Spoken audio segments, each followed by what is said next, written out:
attention, l'impunité n'est plus possible quand on est sur juridiction européenne et américaine. Voler un ordinateur, ça reste une attaque cyber. La vérification va plus loin que montrer sa carte d'identité sur la webcam. Pour assurer un certain niveau sur la threat intelligence, on va avoir besoin de doubler ou de tripler ou de multiplier nos sources d'informations. Quand on regarde l'objectif d'entreprise, c'est de protéger son business, ses produits et son business. Cette industrie, elle attire les attaquants, et en particulier ceux qui sont motivés par le gain financier. C'est le maillon humain qui a été corrompu.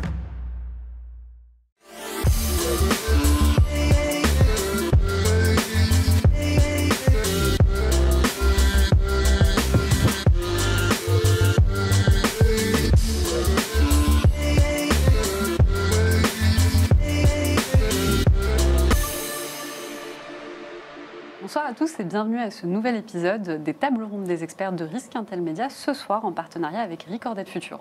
On va parler du sujet suivant, la cybersécurité à l'ère du réarmement européen. Et pour ça, on a 4 experts qui vont se présenter avant de répondre à mes questions, mais également potentiellement aux vôtres. Et je commence par Adrien.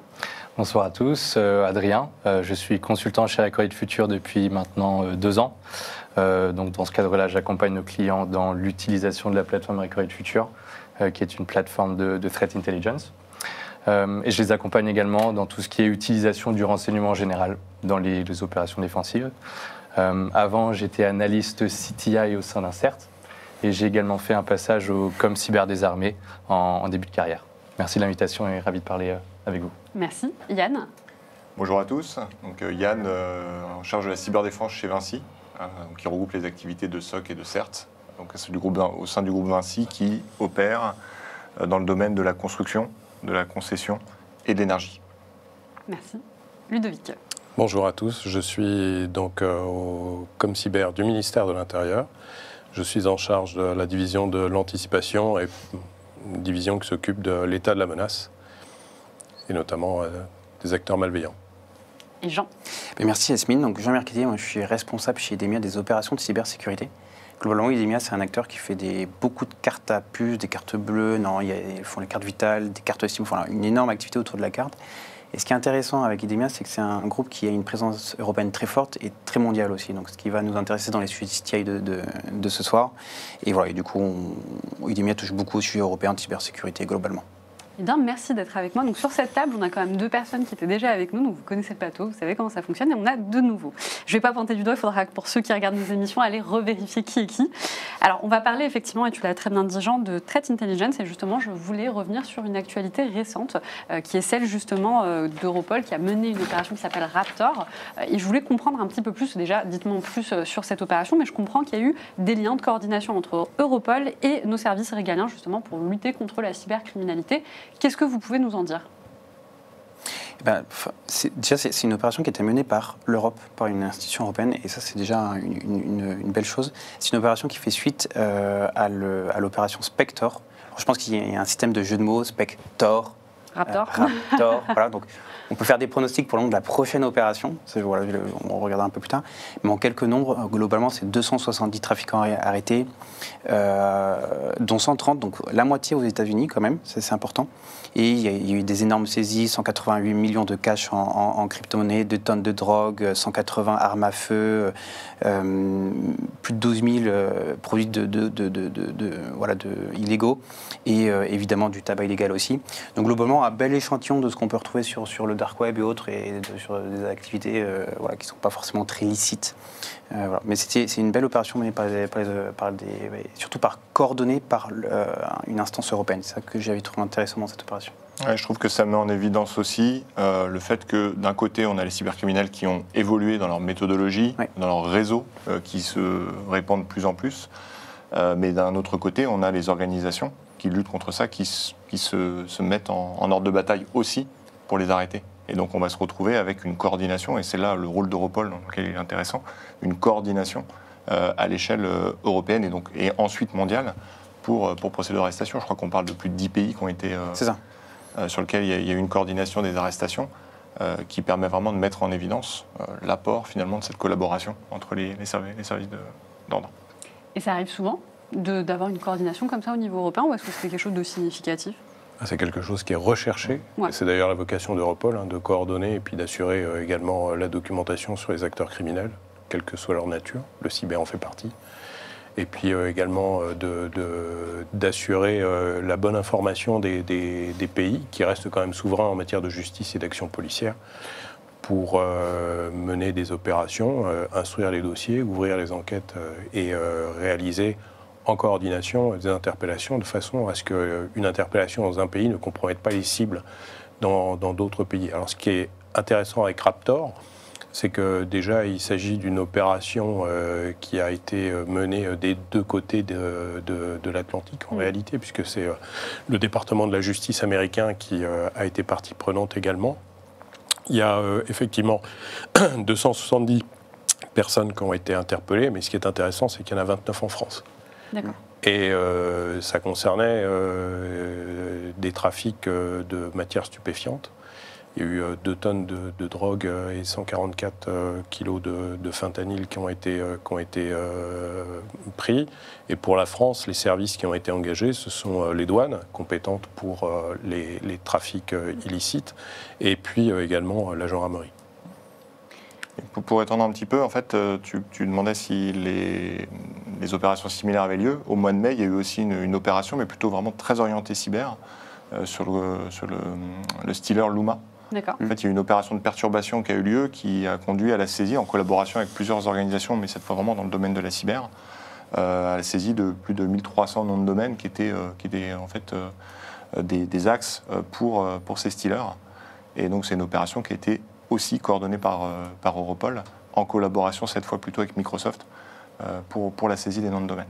Donc je pense qu'on va de plus en plus sur ce type d'opération, avec une collaboration effectivement avec... Et une notion d'enchaînement, c'est-à-dire que ce qu'on a dans Raptor, ce sont des éléments qui ont été découverts à l'issue de l'opération Spectre.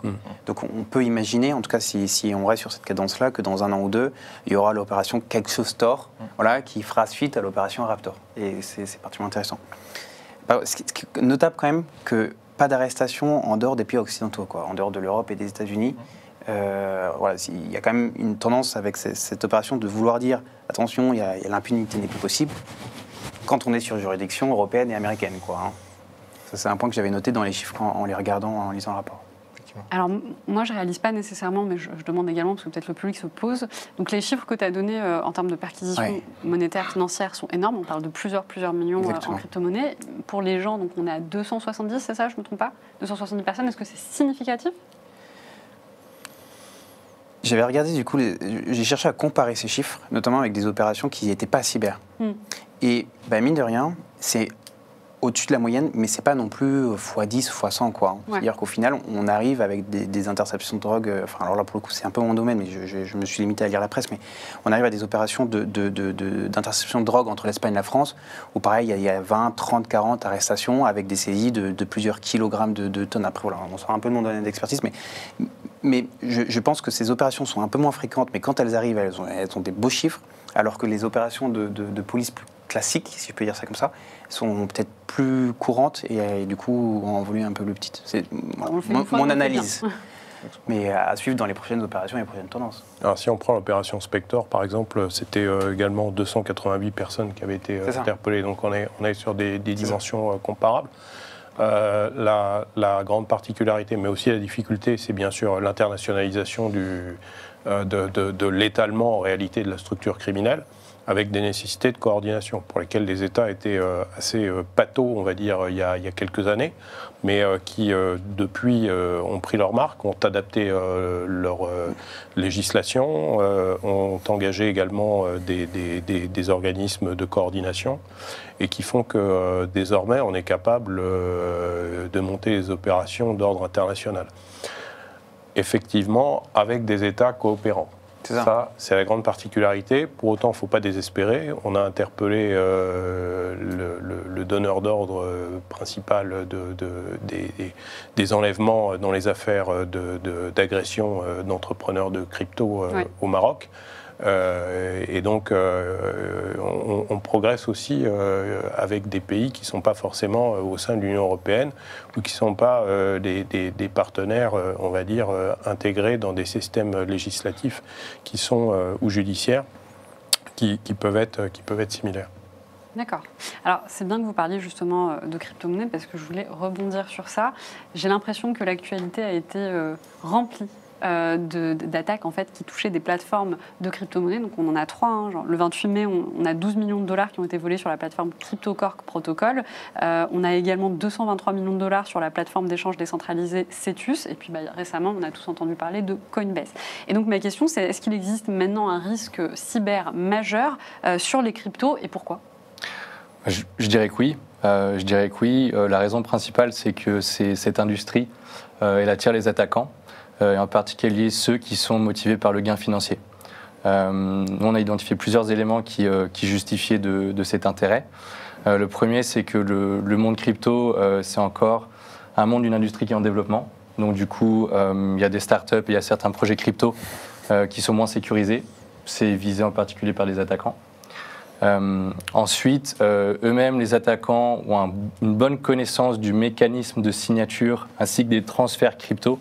Donc aujourd'hui, ils s'attaquent principalement aux wallets des organisations. C'est là où il y a l'argent. C'est pour ça qu'on voit notamment des dizaines de millions, voire des centaines de millions d'euros de volés.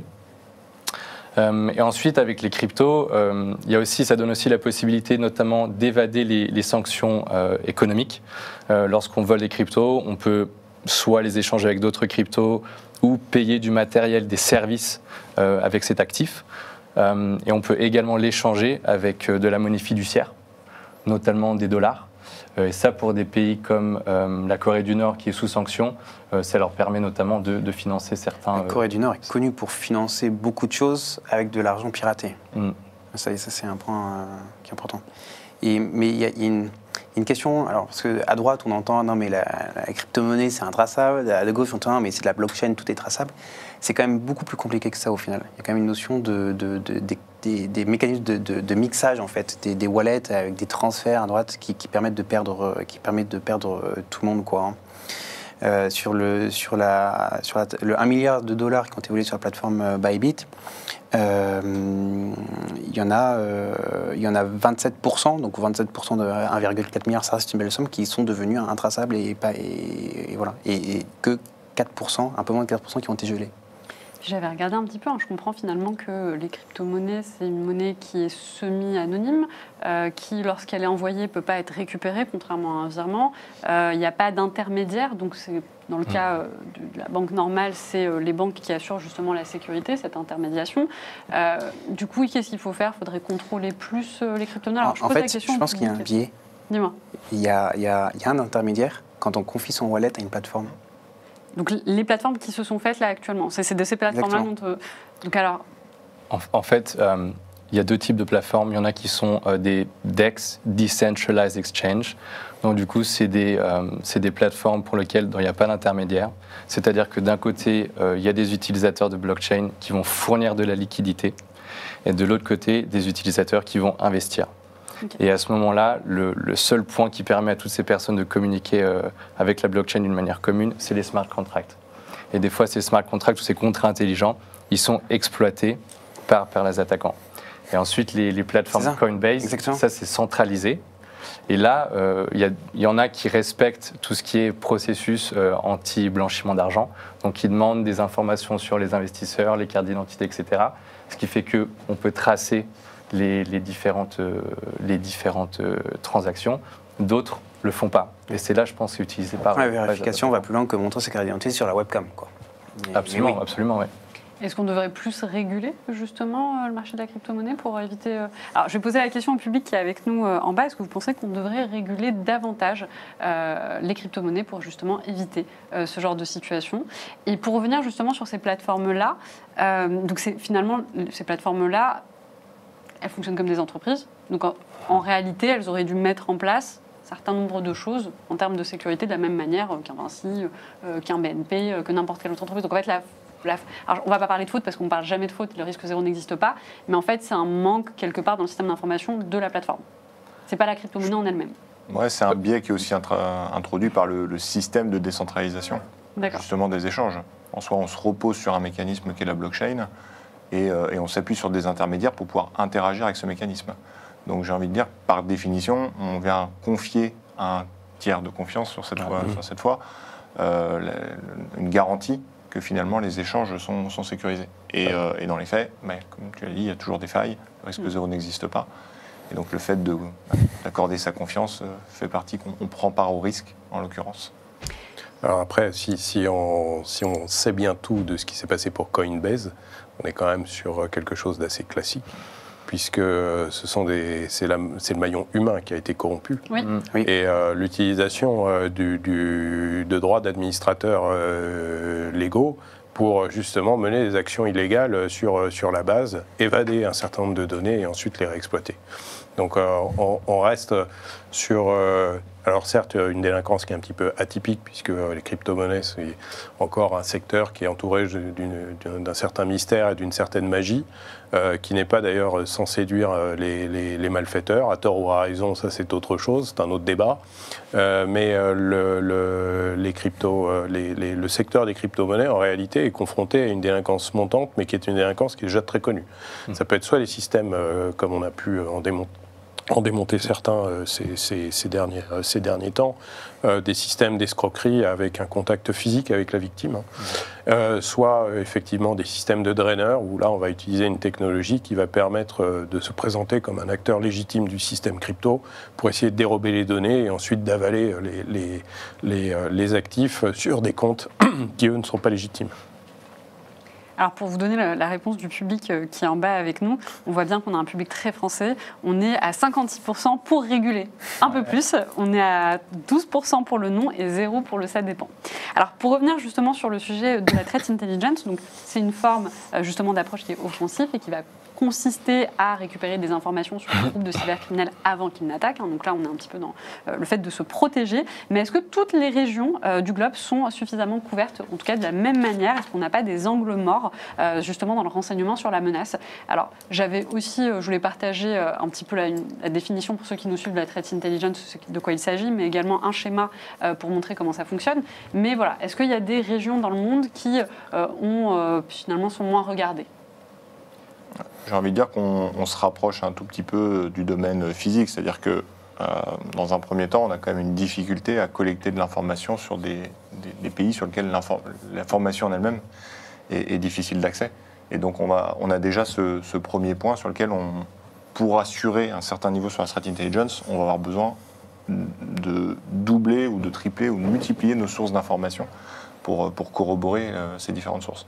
Maintenant, je rajouterai un autre élément, c'est que on se place principalement selon notre vision occidentale sur ce point-là. C'est-à-dire qu'on a un prisme occidental en se disant notre menace, ce sont les différentes institutions, les différents pays qui ont finalement un objectif envers nos intérêts, mais les intérêts occidentaux. Donc sur ce prisme-là, on a des actions qui sont très fortes de renseignement. Et donc on va collecter un ensemble d'informations sur des APT, sur leur manière d'opérer, tout un ensemble d'indicateurs de compromission qui nous permettent de savoir si effectivement on est touché par ces attaquants. Puis il y a un autre prisme qu'on oublie assez souvent, c'est au sein de ces occidentaux, de pouvoir être aussi en capacité de voir ce que font nos alliés. Parce que nos alliés vont aussi être amenés, non pas à des fins de compromission totale de nos systèmes, mais à un minimum de surveillance, peut-être un minimum de perturbation, de pouvoir essayer de...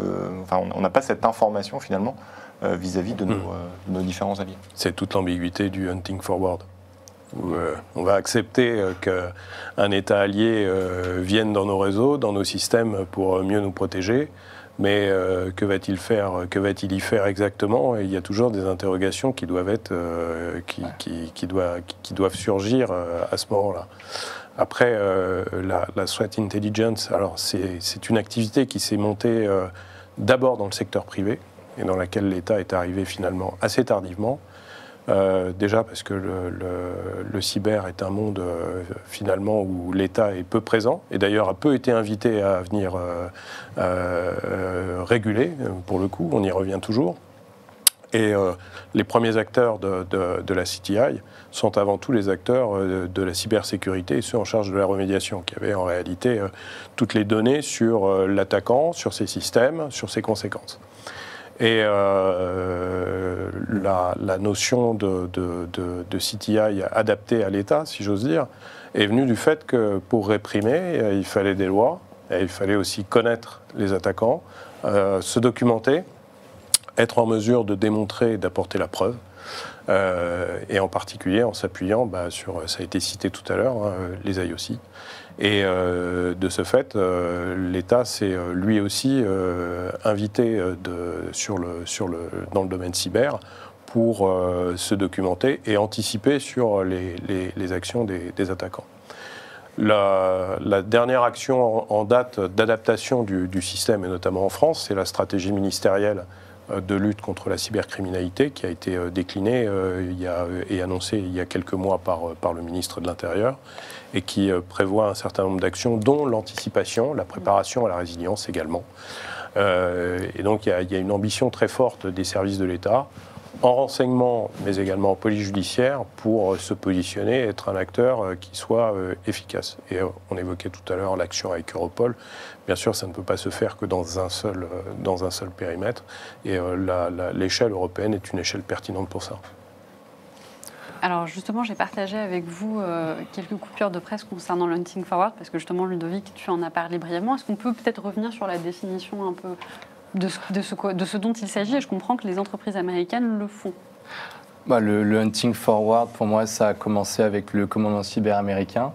L'objectif, c'est de défendre les réseaux américains. Comment ils le font? Ils vont déployer physiquement des personnes dans des pays alliés qui font la demande auparavant. Ces personnes qui sont déployées physiquement ensuite vont se brancher, comme vous venez de le dire, sur les réseaux et faire du hunting. Ils vont regarder s'il y a des malwares, s'il y a des comportements malveillants. D'un côté, du coup, les pays hôtes peuvent détecter ces menaces et du coup, il y a une remédiation ensuite qui est possible.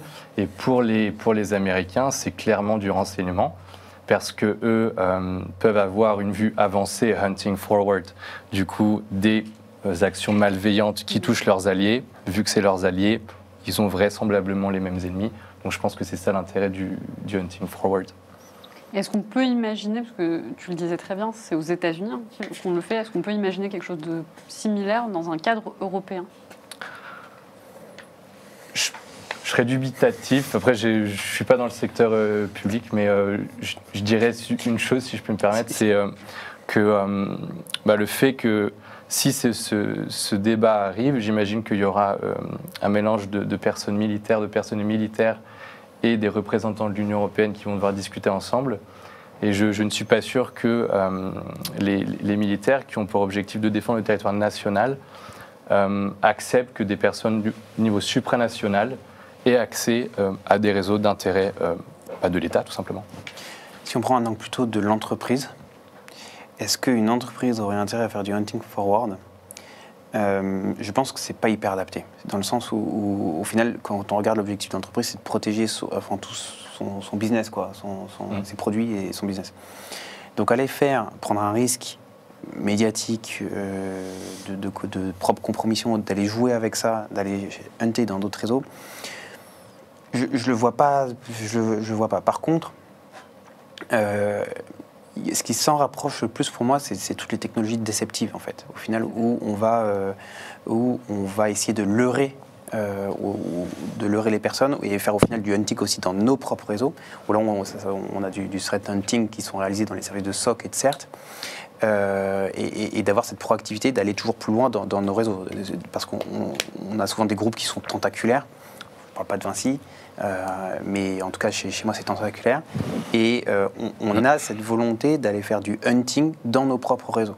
Et ça, c'est quelque chose qui est là. Et pour le coup, tout de suite, les autorisations pour, quelque part, toucher à nos propres assets sont tout de suite beaucoup, beaucoup plus faciles à obtenir, quoi. Et la déceptive est aussi, je pense, une réponse assez... Entre le hunting dans un SOC et la deceptive security qui est aussi connectée au SOC, pour moi, sont les deux quelque part, réponses qui se rapprochent le plus du hunting forward dans le cadre d'une entreprise privée. Alors, le hunting forward, donc on comprend intuitivement la notion, hein, c'est rapporté au langage militaire et stratégique, c'est ce qu'on appelle la défense dans la profondeur. C'est-à-dire que on va éviter que le système ne soit tapé en allant détruire l'attaquant avant qu'il n'aborde le système. Bon, c'est plus une ambition qu'une réalité. Et en Europe et en particulier en France, on fait plutôt le choix de la résilience. C'est-à-dire qu'on va essayer de travailler sur l'organisation en incluant à la fois les systèmes, les techniques, en incluant également la partie matérielle, qui est toujours importante. Voler un ordinateur, ça reste une attaque cyber, potentiellement en tout cas. Et puis surtout une action de formation sur le maillon humain. Éviter d'aller utiliser inconsidérément des nomades informatiques, des clés USB, de mélanger des mails pro avec des mails perso. Et du coup, on est sur une philosophie qui est différente. Si on devait faire du hunting forward au niveau européen, déjà il faudrait qu'on arrive à se mettre d'accord à 27. Oui. Je ne suis pas bien sûr que ça puisse se faire dans des délais raisonnables.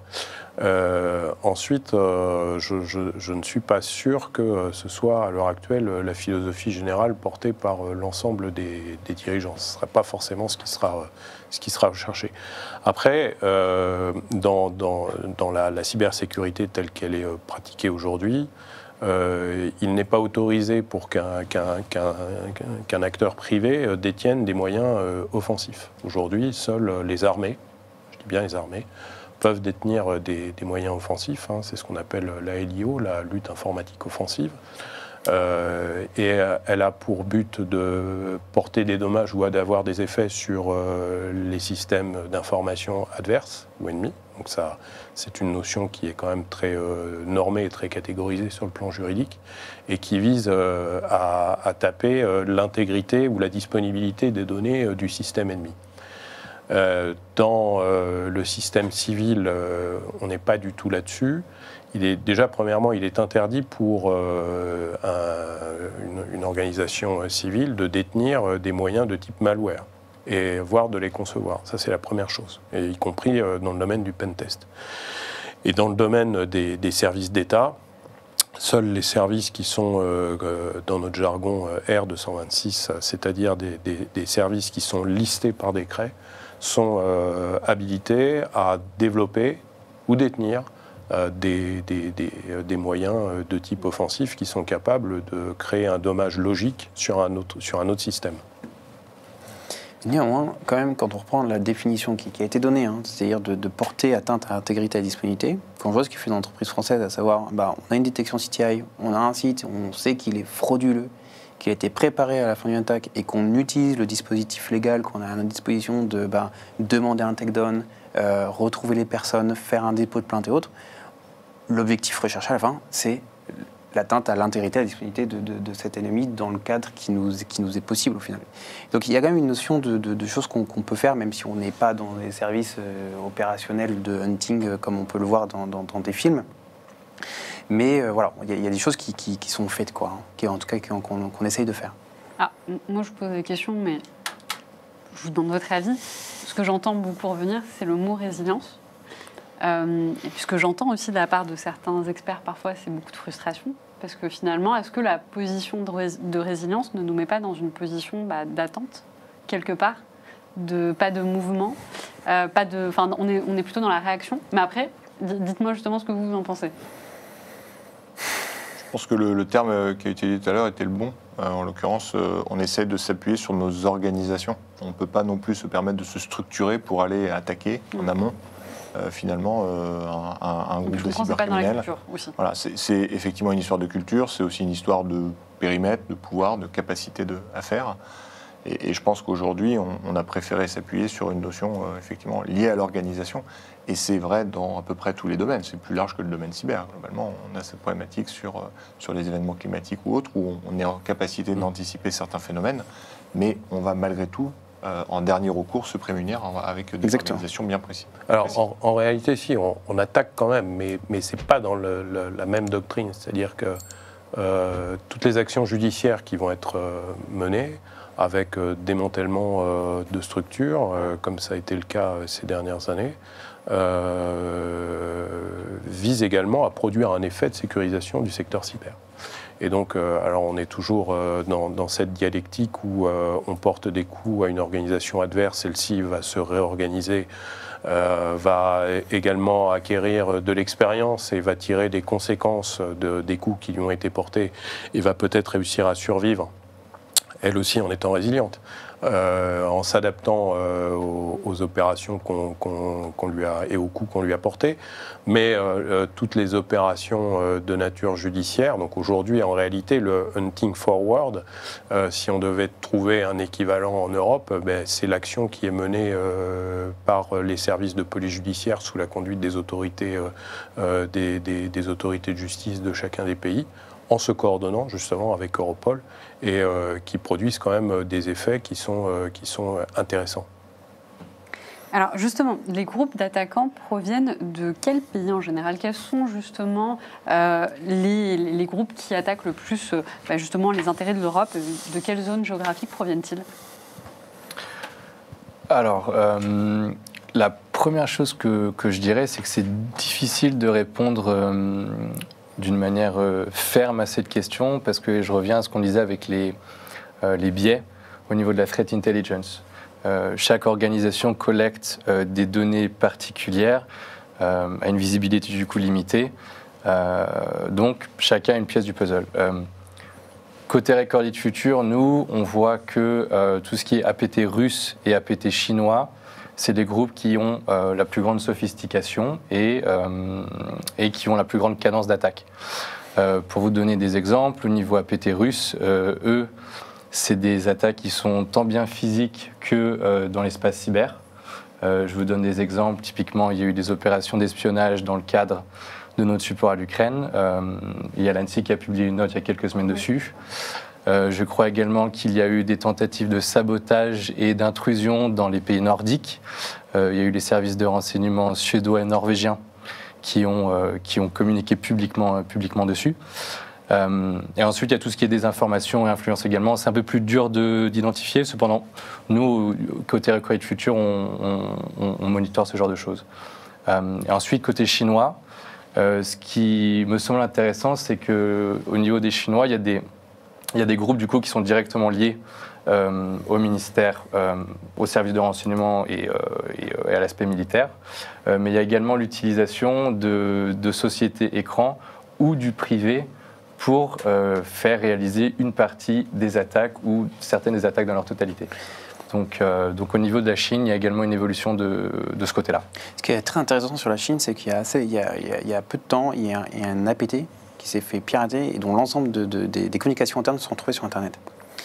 Et ce qui montrait du modèle chinois, c'est qu'au final, il y avait un très grand niveau d'opportunisme. C'est-à-dire, on a des groupes d'attaquants qui vont chercher des accès, rentrer, et après, et seulement après, ils vont aller voir le gouvernement. Bonjour, voilà ce que j'ai trouvé, voilà où est-ce que je me suis introduit, est-ce que ça vous intéresse, est-ce que ça vous intéresse pas? Si ça vous intéresse, ils sont payés, si ça ne vous intéresse pas, ils vont chercher ailleurs.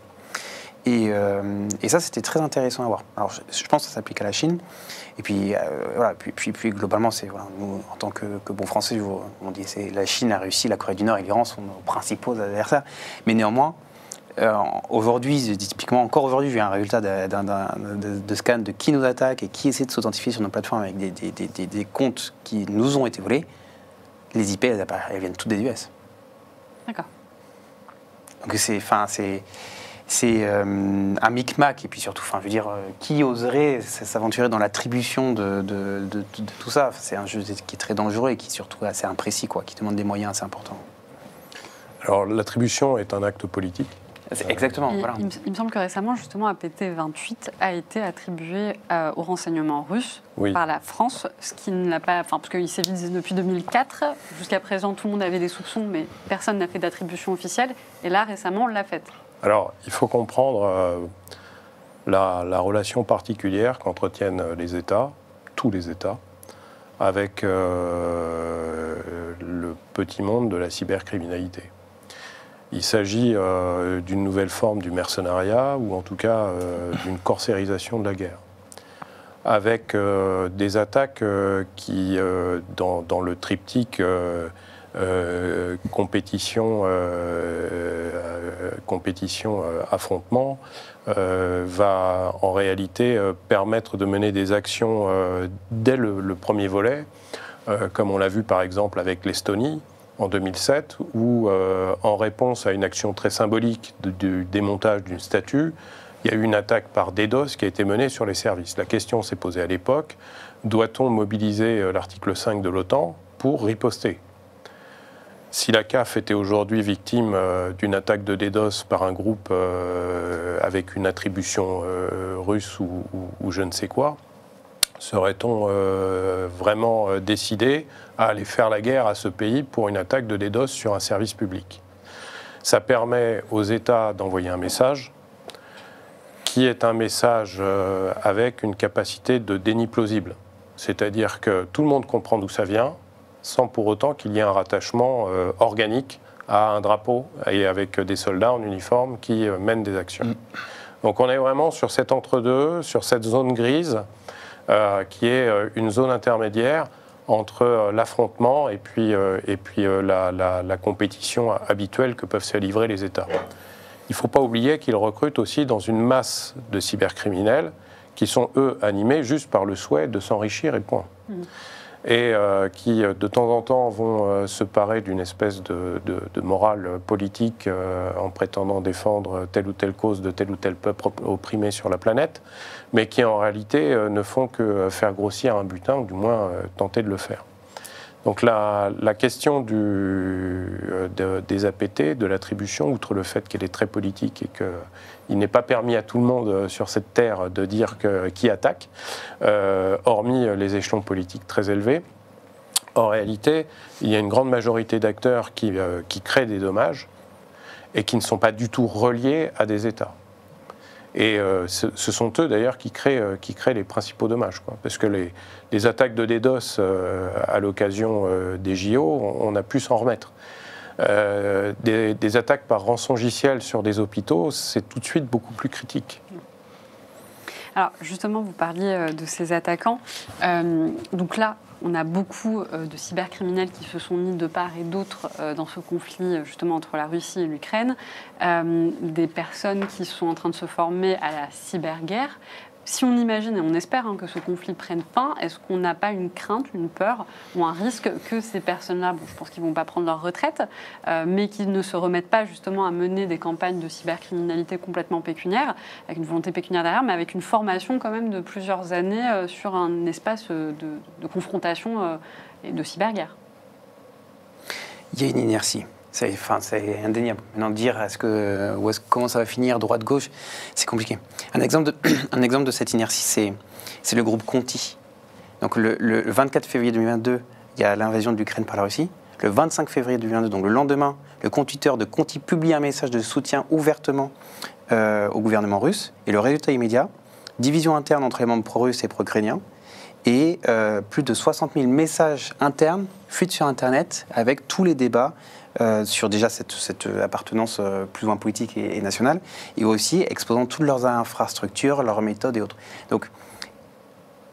Donc en fait, je réponds à la question en montrant ce qui s'est passé avant. Donc qu'est-ce qui va se passer après? Est-ce que le groupe Conti va se reformer? Probablement pas. Mais il y a clairement une inertie entre ces gens-là.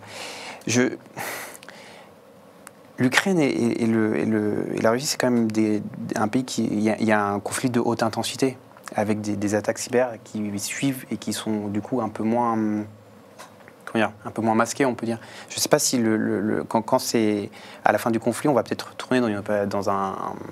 Et à nouveau, c'est peut-être, pas de boule de cristal encore sur le plateau, mais dans une guerre un peu plus asymétrique ou un peu plus nuageuse, de foggy, de droite-gauche, on verra bien. Je ne sais pas ce que vous en pensez. Je pense qu'aujourd'hui, les forces, notamment russes, elles vont être assez fortement orientées autour de l'Ukraine. Voilà. Donc je dirais que ça nous libère un tout petit peu, nous, de pression côté monde occidental. Mais sur le principe, effectivement, à un moment donné, il va falloir que ces forces, elles se réactivent au moment où le conflit sera, on va dire, terminé, ou en tout cas qui sera apaisé. Et là, on risque effectivement de retrouver nos activités un petit peu antérieures sur les attaques issues de la Russie. Alors, d'une manière générale, toutes les phases de transition entre un état de guerre et un état de paix crée une période de trouble durant laquelle un certain nombre, surtout si la démobilisation se fait mal ou de façon désordonnée, ça ouvre une période de trouble à partir du moment où on libère un certain nombre de gens qui ont été formés pour le combat et qui se retrouvent sans direction. On a pu l'observer entre la Première et la Deuxième Guerre mondiale. L'Allemagne a été hantée par des groupes paramilitaires qui notamment se battaient sur la frontière orientale. On l'a vu à la fin de la guerre froide avec l'émergence des SMP, des sociétés militaires privées, dont la plus célèbre était Executive Outcomes, mais Blackwater a suivi le modèle. Et bien évidemment, tous ces gens que l'on a incités à mener des actions et que l'on a également engagés à se former et à monter en compétences ne vont pas du jour au lendemain aller à Pôle emploi, ou du moins son équivalent en Russie ou en Ukraine, pour trouver un job 9, 12, 14, 17 et rentrer le soir à la maison sans vivre le grand frisson et sans perspective d'enrichissement rapide. Donc c'est à craindre. Pour autant, ce sont quand même des gens qui étaient déjà versés dans la délinquance cyber pour beaucoup d'entre eux avant même l'ouverture des hostilités. Donc en réalité, l'état de guerre n'a pas créé mais a amplifié une délinquance cyber. On en aura sans doute des conséquences dès lors que le conflit se terminera. On aura sans doute des gens qui vont mettre à profit leur expérience pour continuer dans un domaine criminel, lequel il est trop tôt pour pouvoir le dire, surtout qu'on est quand même dans le cyber, dans un monde qui évolue très très vite. On a aujourd'hui des actions que l'on n'imaginait même pas il y a une dizaine d'années. Hein. Il y a 10 ans, est-ce qu'on parlait de draineurs pour les cryptoactifs? Bon, voilà, aujourd'hui c'est un vrai sujet. Donc en réalité, on va avoir effectivement des perturbations et il faudra s'attendre à ce que les groupes criminels réagissent à la fin de l'hostilité dès lors que l'état de guerre aura cessé. Alors, moi, je voudrais qu'on parle justement des marketplaces sur le dark web, donc qui contiennent pas mal de données qui sont volées. Est-ce qu'elles contiennent toutes les données qui sont volées ou est-ce que certaines qui ont peut-être plus de valeur, qui sont plus critiques, ne sont pas mises à disposition de tout le monde et il faut peut-être avoir des agents infiltrés justement pour y accéder? Comment fonctionnent justement ces marketplaces sur le dark web? Alors déjà, je pense que ça peut être intéressant de diviser un petit peu, de catégoriser données volées. Il y a plusieurs types de données volées. Il y a des données en masse, combo list, des logs de stealers ou alors des bases de données qui ont été volées dans le passé. Généralement, c'est des choses qui sont pas chères, qui n'ont pas beaucoup de valeur et qu'on trouve facilement sur le dark web dans les différents forums. Ensuite, il y a des données qui sont recyclées. Une fuite de données qui date de 2021, elle disparaît, il y a l'acteur malveillant qui dit « je veux le revendre en 2025 ». Pareil, pas beaucoup de valeur, on peut trouver ça sur les forums. Et ensuite, il y a des données qui sont un peu plus fraîches et un peu plus ciblées, qui concernent une organisation dans laquelle il y a des données de type propriété intellectuelle, des données médicales, pourquoi pas des accès. Ça, on en voit quelques fois dans certains forums. Typiquement, il faut que l'admin vous laisse rentrer. Donc, il y a un peu une persona, un avatar, certes, à créer. Cependant, je pense qu'il y a toute une économie, plein d'activités qui nous sont invisibles. Malgré le fait d'avoir des avatars, de les cultiver, d'interagir, etc.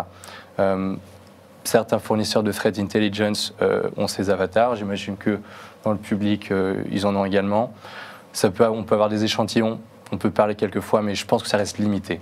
D'accord.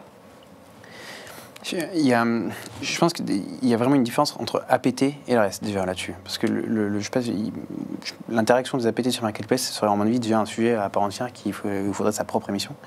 Mais déjà, pour les autres groupes, et pour des groupes plus petits ou même de taille moyenne, c'est quasiment impossible pour eux de faire l'ensemble de la kill chain d'une intrusion, donc de la phase de reconnaissance, d'initiation, d'accès initiaux, de latéralisation, de compromission, d'impact, de vol. Et donc au final, ce qu'on voit sur le marketplace, c'est quand même des gens qui font une partie de la kill chain et puis qui revendent pour que quelqu'un continue derrière. Et du coup, Au final, nous, en tant qu'entreprise, on a du mal, c'est pas qu'on a du mal à y voir plus clair là-dedans, mais c'est que quand on a de la CTI, souvent ça veut dire qu'il y a une partie de la kill chain sur nos réseaux qui ont pu être faits avant. Et du coup, c'est tout l'enjeu avec ces marketplaces, c'est de comprendre avec l'information qu'on trouve sur un marketplace, où est-ce qu'ils en sont réellement dans nos réseaux. Et puis c'est ce qui était dit, hein, pour moi une notion de hiérarchie dans les marketplaces et je pense qu'il existe des marketplaces qui sont arrivés en bout de chaîne avec de la donnée que personne n'a voulu acheter et avec de la donnée vraiment pas chère et ce sont des ESN, alors je dis ESN parce que c'est un terme français, mais au sens vraiment international, qui achètent et qui financent un tout petit peu, par petit bout comme ça, voilà, pour essayer de récupérer $10 par-ci par-là, des choses, quoi. Donc pour moi, il y a vraiment cette notion de marketplace et d'information qui est vendue et très liée à la kill chain, et c'est aussi quelque chose qui est très vrai pour les end-users, les citoyens que nous sommes. C'est-à-dire que le SMS, le faux SMS de la poste qu'on va recevoir, la personne elle a juste acheté il y a 2 heures avant sur Telegram un faux site La Poste, quoi, hein, et c'est quelqu'un d'autre qui l'a fait, le faux site. Oui, parce que finalement, ils ont tous des rôles différents. Je comprends, c'est vraiment une... Ils interviennent à chaque étape du processus. Exactement. Et je pense que, par contre, sur la partie APT, moi, ce que je ciblerais, c'est de se dire que on a, malgré tout, à la base, j'ai envie de dire presque une commande. C'est-à-dire qu'à partir du moment où il y a un groupe qui a infiltré un réseau, il n'a pas vocation à vendre les données, quand ça va être de la propriété intellectuelle ou des informations qui vont avoir une haute portée. Il n'a pas forcément vocation à les vendre sur le marketplace directement. Il va plutôt savoir vers qui se tourner. Ouais, il va contacter les entreprises directement en leur disant voilà, j'ai des données pour vous. Les entreprises directement, ça peut être une première forme d'extorsion. Et puis dans un deuxième temps, une double extorsion, les vendre malgré tout. Okay. Et donc on va se retrouver à avoir plutôt un besoin de trouver, les APT vont avoir besoin de trouver finalement un acheteur qui est en général soit un concurrent de la société qui est ciblée, soit éventuellement un État quand on est sur des domaines un peu plus régalés. D'accord. Alors, comment vous évaluez, vous, le rôle justement de l'ENISA dans cette coordination européenne contre la menace ? Alors, juste pour refaire un peu d'historique, hein, l'ENISA, c'est une agence européenne de cybersécurité qui a été fondée en 2004, qui à la base était dans un objectif de sécuriser les réseaux. Donc tout ce qui était réseau d'information au sein de l'Union européenne. Et c'est vrai que son rôle dans le temps, il a un petit peu évolué, mais il a vraiment pris un essor dans le cadre des directives récentes, notamment dans le cadre de NIS 2, et puis un petit peu plus tard sur le CRA. Donc on parle quand même de fin 2022 et 2024. Et là, on voit clairement un renforcement du rôle de l'ENISA. Alors on a quelques items, hein, notamment la mise à disposition d'un référentiel de vulnérabilité. Premièrement, soutien à tout ce qui est groupe de coordination sur la réponse à incident, et puis soutien sur tout ce qui est organisation de gestion de crise à l'échelle de l'Union européenne. C'est des éléments qui existaient d'abord de manière un petit peu autonome et qui finalement commencent à se structurer et vont étendre finalement le rôle de l'ENISA sur une portée un petit peu plus opérationnelle. Ce qui n'était pas le cas jusqu'à présent, mais ils avaient plutôt un rôle de support et de promotion finalement autour de la cybersécurité depuis, on va dire, une quinzaine d'années. Alors, on a tous eu un petit stress récemment, justement, avec ce qui s'est passé avec CVE. Et on a vu donc apparaître le UVD comme une alternative, justement, à CVE. Est-ce que, pour vous, c'est une alternative qui est viable? Ou de quoi aurait-elle besoin, justement, pour répondre aux besoins des entreprises européennes? Alors, sur la manière dont on utilise CVE aujourd'hui, pour moi, EUVD remplace très bien. Ah bon? On a un identifiant, on a tout ce qu'il faut, on a un détail. Là où j'ai plus d'inquiétude, c'est les sources d'informations sur lesquelles va se baser l'UEVD pour justement remplir sa base. Et quand on regarde, il y a toujours un lien qui pointe vers la CVE. D'accord. Donc finalement, c'est basé sur la CVE, en fait. C'est effectivement basé sur la CVE auquel on va rajouter. En fait, ça nous permet d'avoir une certaine souveraineté dans la donnée. C'est-à-dire qu'à partir du moment où le programme CVE s'arrête, et c'est pas une vue de l'esprit, ça aurait pu arriver, même si ça fait un petit drama au mois d'avril, mais c'est une des raisons pour lesquelles le phénomène est ressorti. C'est-à-dire qu'avant le mois d'avril, c'était une information qui était relativement peu connue, que la directive NIS 2 imposait à l'ENISA, spécifiquement, la création et le maintien d'un référentiel de vulnérabilité.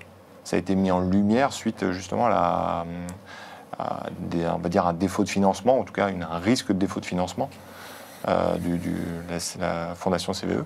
Et donc, on est venu mettre en évidence ce référentiel. D'ailleurs, il est sorti les quelques jours qu'on suivi. Oui, tout à fait. 48 heures d'écart. Exactement. Donc, c'était un coup de pub magistral. Maintenant, il est basé effectivement sur CVE, sur la même mécanique que CVE, mais on a la capacité de pouvoir ajouter notamment des données qui sont issues de différentes recherches au sein de l'Union européenne. Et donc, ça vient venir enrichir cet élément. Mais le plus gros risque, à mon sens, c'est l'adoption, véritablement, par tous les participants, que ce soit les éditeurs de solutions. Aujourd'hui, le CVE, c'est un standard de facto. C'est ça. C'est le langage qu'on utilise au quotidien. Microsoft, dans son patch Tuesday, au lieu d'envoyer des CVE, envers des EEVD, et est-ce qu'elle déclarera à EEVD ses vulnérabilités pour avoir un numéro. Et ça, aujourd'hui, c'est pas très sûr, quoi.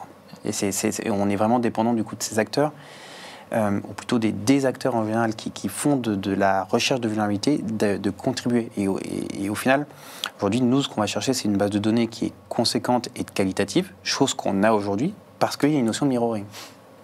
Donc en fait, si je comprends bien, la possibilité que ce soit une alternative va dépendre finalement de l'adoption de certains grands groupes. Microsoft, groupe, éditeur. Ou éditeur. Ouais. D'accord. Donc s'ils voient une vulnérabilité, que de la même manière qu'ils pensent à CVE, ils pensent à CVE. En fait, il ne faut pas oublier que le programme CVE, ça a 25 ans d'existence. Ouais. Il y avait déjà des alternatives qui existaient. Et en fait, on les connaît assez peu. On les a connus parce qu'on a commencé à regarder ce qu'il y avait après, en même temps que UVD, et on s'est rendu compte, en tout cas, ça a été mis en lumière, l'existence d'alternatives sur le programme CVE. Mais dans les faits, c'est un programme qui tournait très bien pendant 25 ans, sur lequel qui n'a jamais vraiment été remis en cause. Dernièrement, peut-être en 2024, un petit peu plus, parce qu'il y avait quand même, ils ont mis en évidence un petit peu de retard sur le traitement de certaines vulnérabilités. Et par conséquent, on s'est retrouvé à essayer de trouver une alternative. Et dans les faits, le UVD était en gestation. Mais sur le principe, c'est quelque chose qui a fonctionné pendant 25 ans, qui est alimenté par le budget du gouvernement américain à hauteur de 15 millions d'euros par an, et sur lequel on n'avait pas grand-chose à redire depuis toutes ces années. Justement, moi je me dis, c'est un peu comme les cyberattaques, c'est-à-dire que tant qu'on n'a pas été attaqué, on ne prend pas en considération le risque, mais une fois qu'on a eu ce petit coup de stress, tout de suite, on fait attention. Je suis d'accord avec ce que tu dis, ça existe depuis 25 ans, donc tout le monde s'est un peu reposé dessus, mais avec le petit coup de stress qu'on a pu avoir en avril, est-ce que justement, il ne va pas y avoir une volonté réellement d'établir UVD de façon sérieuse, là où peut-être avant on se disait il faut qu'on ait quelque chose, mais tant qu'on ne s'est pas retrouvé face au mur, rien n'avait été vraiment mis peut-être concrètement.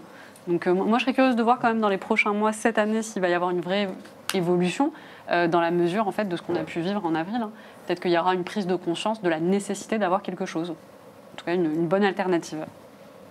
Alors, concernant la coordination entre les CERT, donc on voit que les CERT gouvernementaux en Europe semblent fonctionner, mais ça peine au niveau des entreprises privées. Pourquoi ? Je peux donner une première idée. Je pense qu'il y a l'aspect humain, linguistique. Je sais qu'avec Recorded Future, du coup, j'ai l'occasion de parler avec différents clients un peu partout en Europe. Et fréquemment, j'entends un client dire qu'il partage, il communique avec une autre société qui est du même secteur d'activité, ou alors une société qui est d'un autre secteur d'activité, mais avec qui il coopère pour un sujet précis. À chaque fois, c'est au niveau national. C'est suédois avec suédois, c'est anglais avec anglais, mais ça ne va pas plus loin. Donc je pense que c'est un facteur humain. Je trouve ça un peu dommage parce qu'on parle tous Cyber Kill Chain, Mitra Attack, modèle Diamant, etc. Cependant, malheureusement, ouais, c'est très national pour le moment de mon expérience en tout cas. Oui, et en fait, j'ai le sentiment qu'il y a un barycentre qui est assez important en fonction de la société de l'entreprise, de la nationalité de l'entreprise. Une entreprise française aura la vocation à être proche de l'Intercerce et de l'ANSSI et des autres entreprises françaises.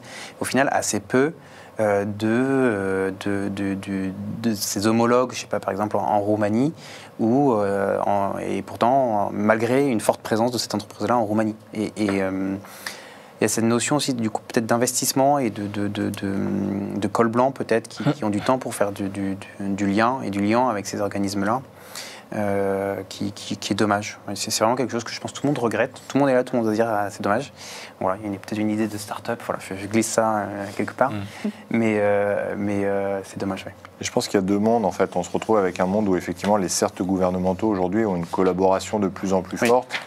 Et une fois de plus pour la citer, la directive NIS 2 elle vient aussi créer une notion de réseau finalement de ces certes gouvernementaux avec un CERT EU. Donc ça c'est un premier point. Et puis de l'autre côté, on va avoir tout ce qui va être CERT sectoriel, tout ce qui est vertical business, où là, on va se retrouver avec des collaborations qui vont avoir lieu dans des domaines qui ont un certain niveau de maturité. Le CERT bancaire, aujourd'hui, il existe depuis une vingtaine d'années et il fonctionne très bien. On va avoir également le CERT autour du domaine de l'industrie, de l'aviation, de la santé. Et donc tout ça, c'est ces vertical business qui fonctionnent très bien, mais en intranational, en mode national. C'est ça. L'étape d'après, c'est effectivement de commencer à construire quelque chose sur le passage à l'échelle européenne. Est-ce qu'il y a deux modèles qui peuvent s'affronter ou peut-être même collaborer? Est-ce que ce sont les certes d'activités sectorielles qui grandissent à l'échelle européenne? C'est une possibilité. Ou alors est-ce que c'est les certes nationaux qui assurent cette coordination des certes sectorielles et ensuite qui utilisent ce réseau d'animation qu'ils ont aujourd'hui avec les certes gouvernementaux?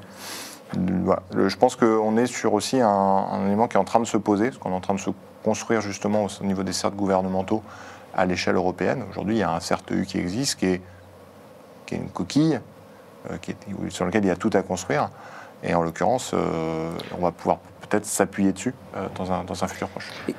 Après aussi, du coup, j'ai un peu regardé les différentes institutions, groupes au niveau européen qui sont censés mettre une dynamique et animer ces coopérations au niveau du privé. Il y a la TFC-CIRT, Task Force et CIRT, qui a ce rôle. Je me suis renseigné comme je pouvais, donc je suis allé sur le site internet aussi simplement que ça, et j'ai l'impression qu'il y a peu de dynamisme. Donc concrètement, j'ai vu qu'il y avait des groupes de travail qui avaient été créés en 2021.